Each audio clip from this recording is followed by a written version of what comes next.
Je suis allé me perdre dans la nature, me retrouver face à moi-même,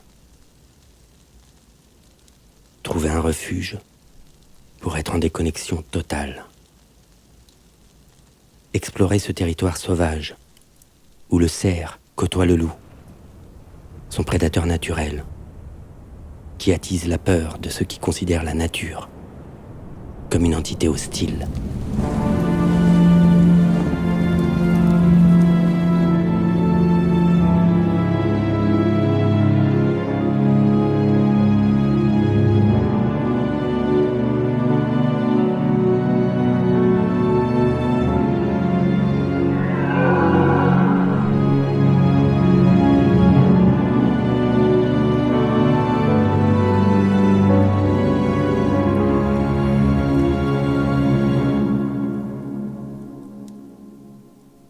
Ne croyez pas tout ce qu'on vous dit, ni tout ce qu'on peut vous raconter.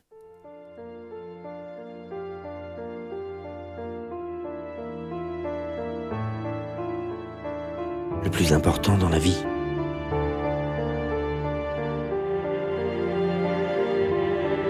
c'est la liberté.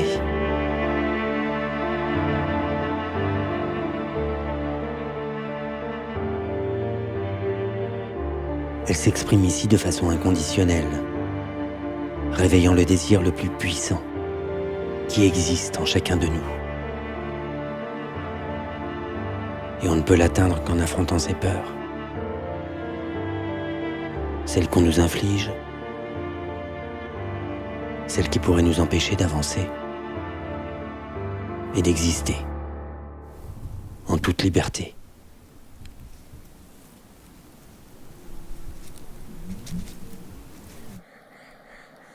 Observer la faune sauvage, c'est se retrouver face à son humanité, celle qui résonne comme un cri dans ces forêts qui subissent en permanence la loi des hommes. Le brame commence à peine, et déjà les fusils sont de sortie. Que devient-elle alors, cette liberté sauvage, là où des guerres semblent pourtant se jouer? N'ayez pas peur des loups, méfiez-vous plutôt des hommes. Surtout ceux à qui la nature fait peur, parce qu'ils ne l'ont jamais vraiment contemplée.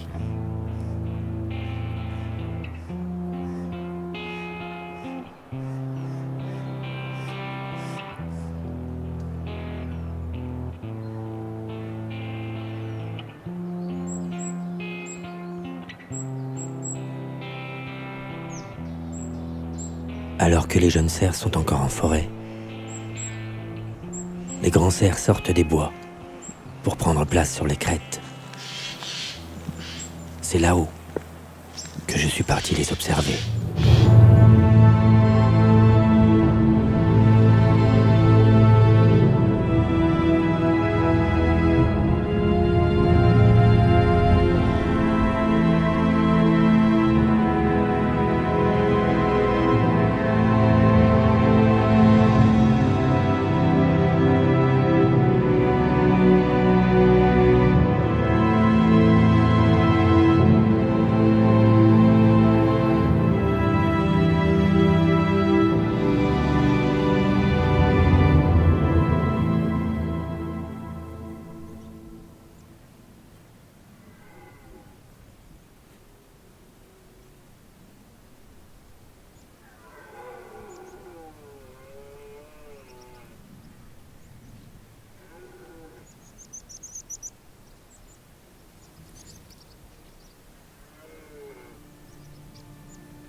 Une bonne organisation de la harde est primordiale à sa survie. Et les plus jeunes mâles placés en périphérie sont les premiers lanceurs d'alerte. Chaque crête, au-dessus de la forêt, est une place de brame convoitée par les grands cerfs. Le champ de vision est plus large, les odeurs plus flagrantes, les dangers plus vite repérés. Qu'ils viennent de l'homme ou de leur seul vrai prédateur naturel, le loup. Au premier signal d'alerte, les biches emmènent le cerf de l'autre côté de la crête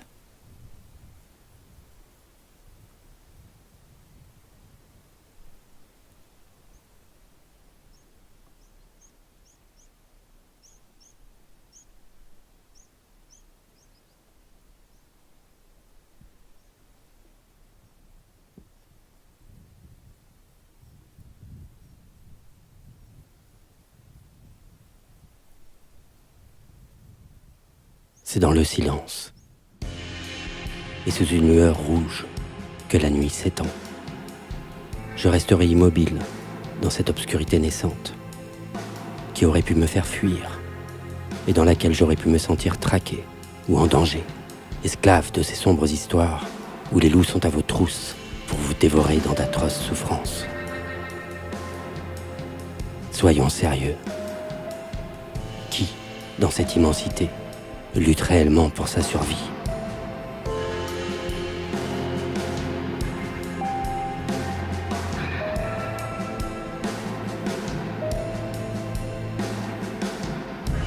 Et qui, dans ces montagnes, est vraiment l'intrus ?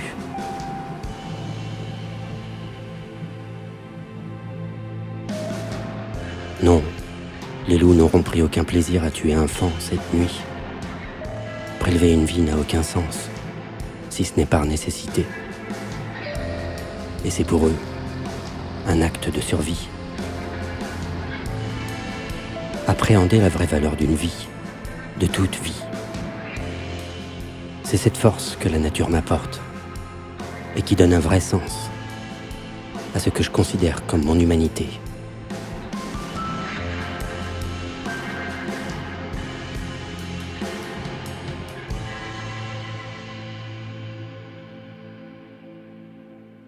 Comme ces deux cerfs venus en repérage, je suis ici pour trouver des réponses aux questions qui me hantent. Je navigue désormais à l'instinct dans ces étendues grandioses. Et je réalise une nouvelle fois comme il est bon de se retrouver seul en pleine nature, au cœur de ces montagnes, rythmées par le son du brame. Et ressentir cette sensation de liberté absolue, où le temps n'existe plus.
Loin du rythme effréné des hommes, le cerf m'amène à penser à ce qui nous lie, tous les deux, depuis toujours.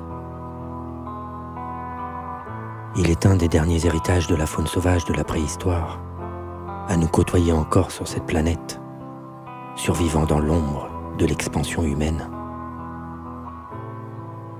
Et en cela, nous lui devons le plus grand respect, car il est le symbole vivant de la résistance du sauvage face à la croissance démesurée d'une humanité sans partage, ne voulant accorder aucun droit aux animaux sauvages.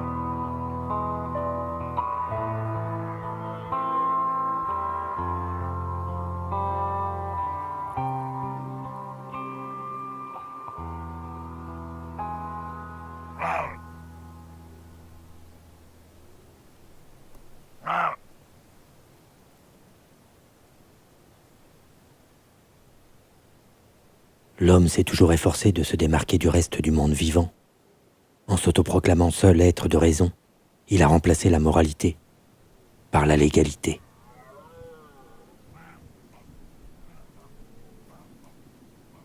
Oubliant que chacun a sa place et son rôle à jouer.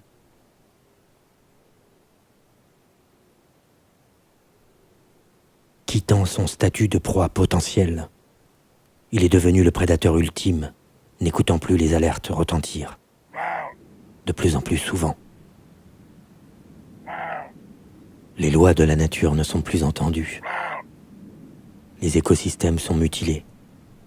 Les équilibres naturels non respectés. La perte de biodiversité est incommensurable. L'ère du déni du vivant a grandi insidieusement, avec le désir de tout vouloir contrôler, avant même de comprendre.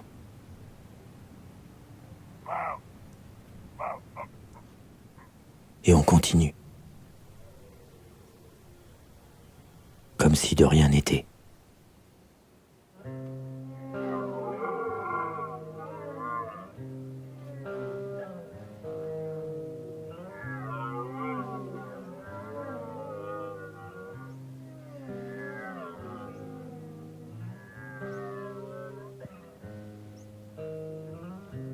Il est temps de prendre conscience.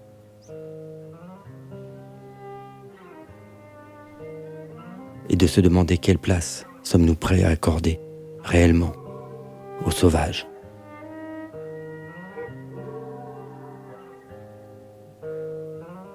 Du crépuscule jusqu'à l'aurore, le brame accompagne mes pensées, comme un écho qui reste en suspens. Pourquoi vouloir continuer à chasser, alors que le loup est présent? On l'a tous entendu. Une chasse est déjà en cours. Certains semblent l'avoir déjà senti, s'approchant, furtivement. Le prédateur est-il sur l'autre versant?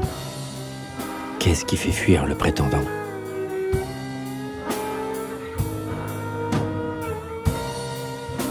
Les alertes se précisent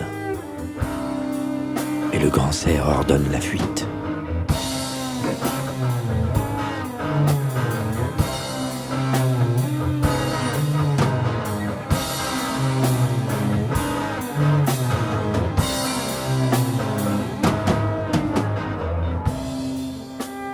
Prendre de la hauteur, rester à l'affût du moindre mouvement. Tapis dans l'ombre, le loup est invisible.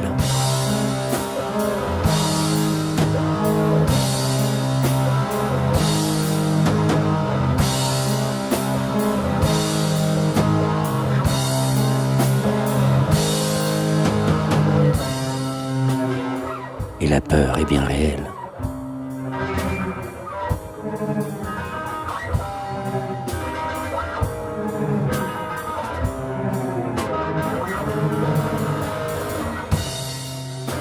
Rester en petits groupes pour pouvoir survivre. Ne pas rester à découvert. Toujours garder un œil sur ses arrières.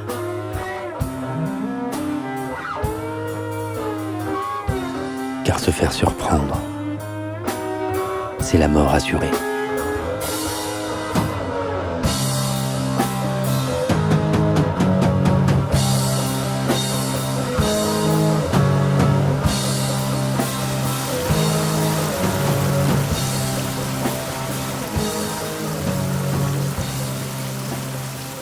La nature est impitoyable, mais elle n'est pas le chaos et la violence qu'on voudrait vous faire croire. Chasseurs, agriculteurs, forestiers, journalistes et politiques prêtent constamment aux animaux sauvages des comportements anthropomorphes, les accusant de ravager les cultures ou de détruire les forêts. Et tous ceux qui ne participent pas au profit généralisé sont considérés comme nuisibles. La seule vérité est que le seul animal qui saccage son environnement, c'est bien l'homme. Et en toute conscience. La nature est un équilibre fragile, sans cesse malmené par l'intervention irresponsable des hommes modernes, qui délaissent toute notion de préservation pour des questions de progrès, instituant que les équilibres naturels ne peuvent subsister que par une gestion durable, dont la logique est pourtant la destruction. En France, dans le plus beau pays du monde, la garantie de la préservation de notre biodiversité a été lâchement abandonnée à la Fédération nationale de la chasse, une association sportive dont le but premier est de tuer par plaisir. La faune sauvage n'a qu'à bien se tenir, ou bien se planquer, pour ne pas être massacrée. Face à l'écocide légal, savoir et transmettre semblent être les armes les plus dangereuses vis-à-vis de ceux qui s'accaparent la nature à des fins de profit, de rentabilité ou de loisir, sous couvert de protection ou de préservation. Comme les animaux sauvages qui perdent leur statut d'être vivant pour celui de gibier, je suis en permanence sous pression et on m'en considère comme un écoterroriste, car ma route est tracée par la protection du vivant, du sauvage et de la liberté. Il y a des combats nobles, comme celui qui attend peut-être ce cerf, prétendant au titre de nouveau dominant, mais il n'ira jamais livrer une guerre répondant à une logique de violence, dénuée de raison. Aucun animal sauvage ne s'amuse à détruire la vie. La lueur d'espoir qui nous laissait entrevoir le retour du sauvage dans nos sociétés contre nature se fait souffler par la mythologie persistante et les certitudes surannées issues du Moyen-Âge, que l'on pourrait aujourd'hui dénommer de fake news, et qui sont largement diffusées par les lobbies aux oreilles des puissants. Notre conscience universelle a été éduquée à la peur du grand méchant loup, et l'héritage des vieilles croyances à la peau dure. Alors que le loup est une espèce protégée, il est pourtant la cible des fusils, et pas seulement ceux des braconniers. De toute évidence, à notre époque, soi-disant moderne, les limites de la moralité peuvent être largement dépassées, car elles ne transgressent jamais celles de la légalité. Le système juridique est anthropocentré, et le loup revient dans un milieu naturel que l'homme a décidé de gérer seul, et à sa manière. Ici, en Isère, députés, conseillers départementaux et fédérations de chasse demandent à ce que l'on revoie son statut d'espèce protégée, car la situation est intolérable. Les loups dévorent les moutons des éleveurs et le gibier des chasseurs. Par cynisme, ignorance ou condescendance électorale, du plus haut sommet de l'État jusqu'aux préfectures, on n'écoute pas la nature et on préfère la destruction des nuisances lupines plutôt que la compréhension des causes purement humaines. On m'a appris lorsque j'étais enfant que la chasse était indispensable pour pallier à l'absence des prédateurs naturels. Et en réalité, on extermine les prédateurs pour pouvoir s'amuser. Toute concurrence doit être éliminée. Quitte à offrir à des gamins de 16 ans le permis de chasser, ils n'ont pas le droit de voter, mais ils ont la permission de tuer. Aujourd'hui, la connaissance a fait place à l'ignorance. On sait désormais que la présence des super-prédateurs comme les loups est une garantie d'un écosystème sain et que sans eux, l'équilibre est rompu. Les prédateurs principaux du cerf dans la nature, ce sont les loups. Ils garantissent la bonne santé des hardes de cervidés sur leur territoire, car ils éliminent les plus faibles et ne font pas de trophées. Ils évitent la création de grandes concentrations d'animaux, empêchant l'apparition de maladies.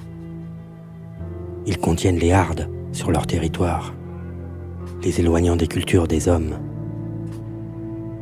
Au moment du brame, la prédation se fait essentiellement sur les fans de l'année, restés avec leur mère, plus bas dans la vallée. Ils finissent leur sevrage avant l'hiver.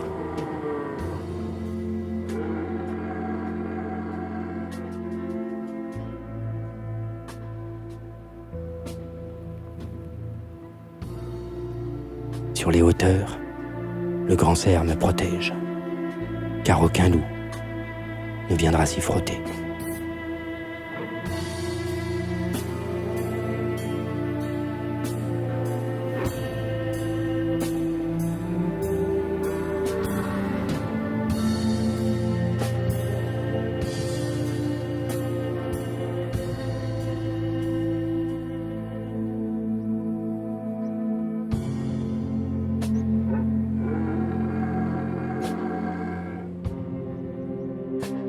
Continuer à chasser sur les territoires où le loup est présent, c'est repousser le prédateur hors des territoires où il pourrait survivre.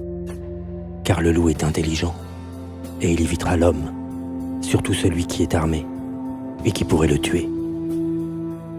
En autorisant les tirs sur ces prédateurs, on désorganise les meutes, et on déséquilibre l'écosystème en place. Pour laisser les mouflons, les biches et les fans aux chasseurs, on envoie les loups manger du mouton et on arme les éleveurs pour continuer la guerre. Le seul combat que j'aimerais voir ici, c'est celui des grands cerfs.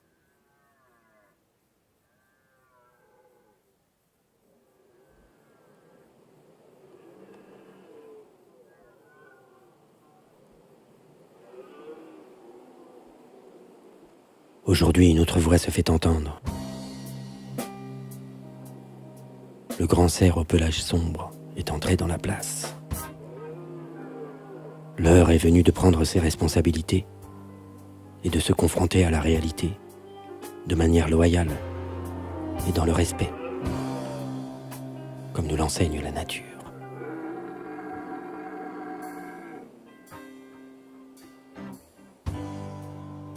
L'attente se prolonge, et comme deux pensées qui s'opposent, les deux grands cerfs se jaugent.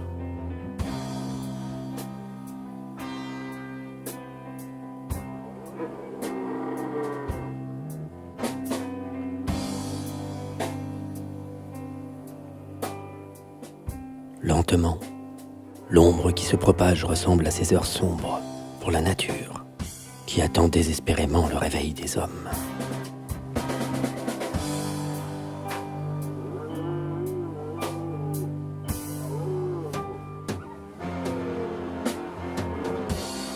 Quand pourra-t-on enfin parler d'écosystème et de biodiversité, sans se référer constamment au profit et à la rentabilité,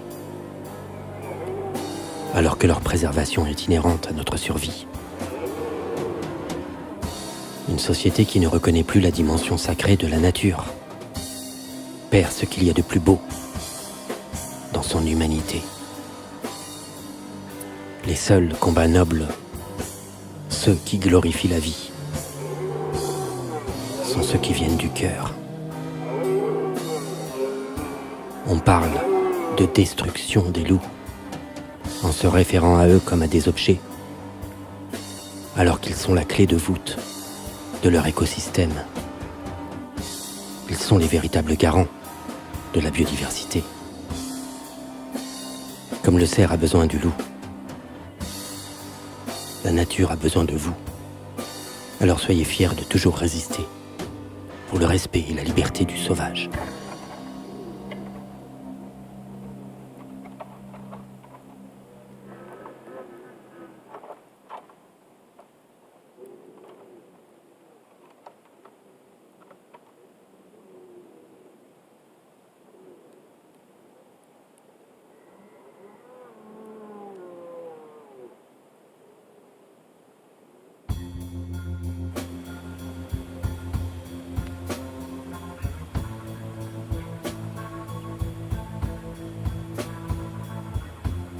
Le temps est venu pour moi de quitter ce territoire sauvage. C'est avec une pointe d'amertume, mais tant de force retrouvée. Vivre dans l'instant, cette quête de liberté inconditionnelle, qui est l'essence même de la vie. S'émerveiller, toujours. Oser l'inconnu afin de mieux comprendre. Appréhender ce monde comme une entité fragile, qui ne nous appartient pas, mais dont nous faisons partie. Se sentir responsable de cette planète qui nous a vu naître. Exprimer son humanité dans un combat sans concession pour la liberté du sauvage. Être fier d'être dans le vrai, plutôt que dans les artifices irresponsables du profit, des lobbies ou des traditions.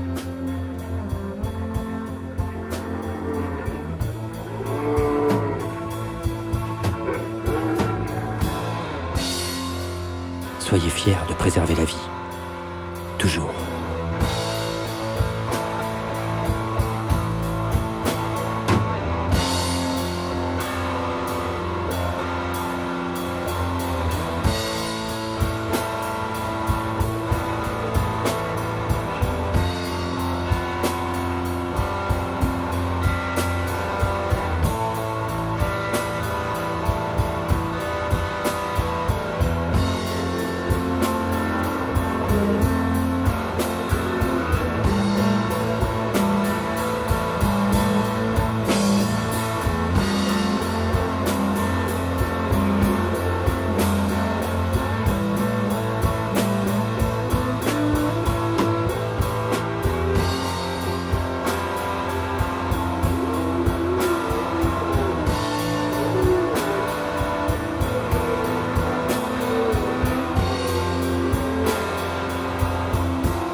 fils, j'aimerais vous ajouter l'essentiel.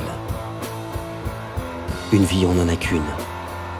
Alors faites en sorte de la vivre, dans le courage et dans le respect, loin de la haine et loin de la violence.